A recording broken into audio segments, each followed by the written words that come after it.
This is part 2 of my deep dive into the Gnostic archons, and we pick up in Noah's time. At this point, Sophia's divinity has dispersed itself throughout all of humanity by means of procreation. Yaldabaoth and his archons have thrown humanity into, quote, great confusion and a life of toil, so that their people might be preoccupied by things of the world and not have time to be occupied with the Holy Spirit. Yaldabaoth then devises a new way for him and his archons to torment humanity, because I guess the emotions and the senses and the elements and the planets weren't enough, so they wind up creating bitter fate, the final fickle bondage. Fate is stronger than humans, pagan gods, demons, and even the archons, because, quote, for from fate have come all iniquity and injustice, and blasphemy, the bondage of forgetfulness and ignorance, and all burdensome orders, weighty sins and great fears. All of creation have been bound with dimensions, times, and seasons, and fate is master of all.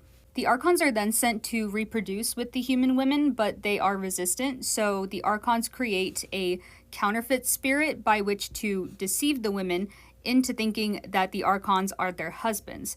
So the women do wind up sleeping with the archons, and they are corrupted by their darkness, and they produce the Nephilim, thus causing the flood. One archon, however, is exempt from all this tomfoolery, and that is our guy Sabaoth, the dude from earlier.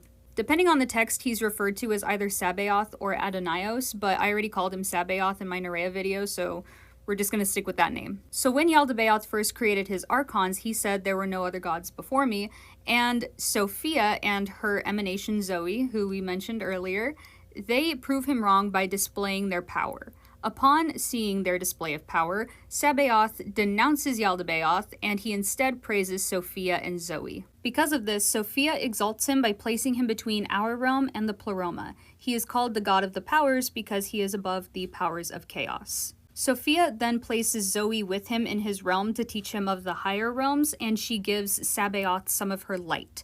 The archons then wage war over this light, and Sophia sends some entities to go help fight and establish Sabaoth's kingdom, and it is a swanky one. He is given a mansion 7 times greater than the other archons, as well as a cherubim throne with 64 figures of lions, bulls, humans, and eagles, and he is given 72 gods and seraphim to glorify him, as well as an innumerable amount of angels and virgins with harps and lyres. So homie's straight up ballin', and upon seeing Sabaoth so exalted, Yaldabaoth gets pissed and he produces envy, which produces death. Death then creates 7 androgynous demons who mate with themselves to create a total of 49 demons out of the 72 demons that we see in the Book of Solomon. So, in a religion that vilifies and demonizes the Old Testament God, one can only imagine how negatively they viewed the Jews who worshipped said God. Some texts were a bit more anti-Semitic than others, like the Second Discourse of Great Seth,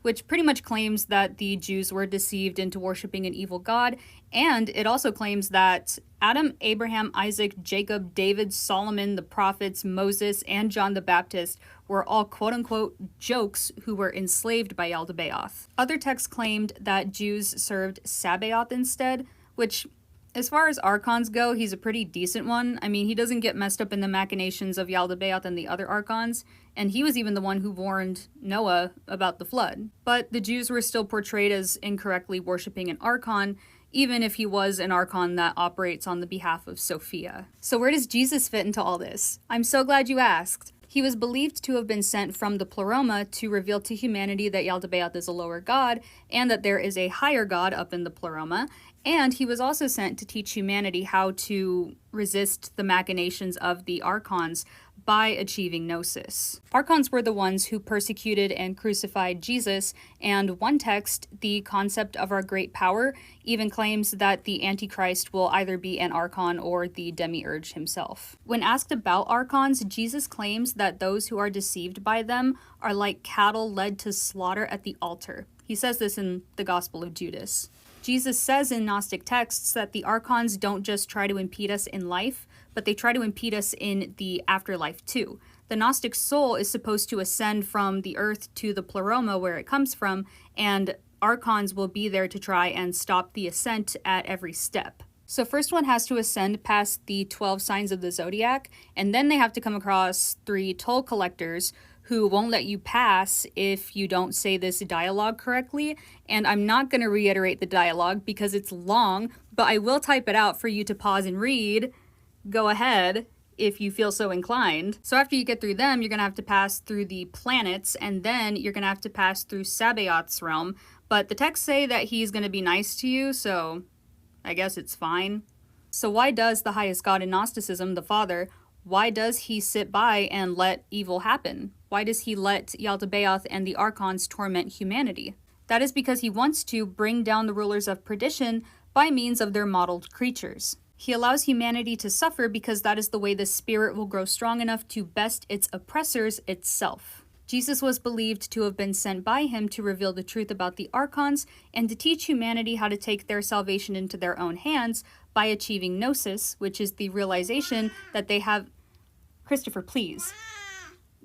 The realization that they have Sophia's divinity inside of them. So once Sophia's fractured and dispersed divinity gets returned to her, then the universe will end and Yaldabaoth and his Archons will be destroyed. The text on the origin of the world says, Sophia will drive out the gods of chaos and she will cast them down to the abyss. They will be like mountains of blazing fire and they will consume one another until they are destroyed by Yaldabaoth. When he destroys them, he will turn on himself and attack himself until he is no more. The heavens, the realms, the planets, the stars, all of the universe will essentially collapse in on itself. After that, everything not of the Father, which is everything material and physical and evil, will be thrown into the abyss and everything will all be annihilated. So it'll be as if it never existed in the first place. Anywho, that was my deep dive into the Gnostic Archons. Yay! Thank you so much for watching. If you have any questions, please ask. I love talking about this stuff. And, toodles!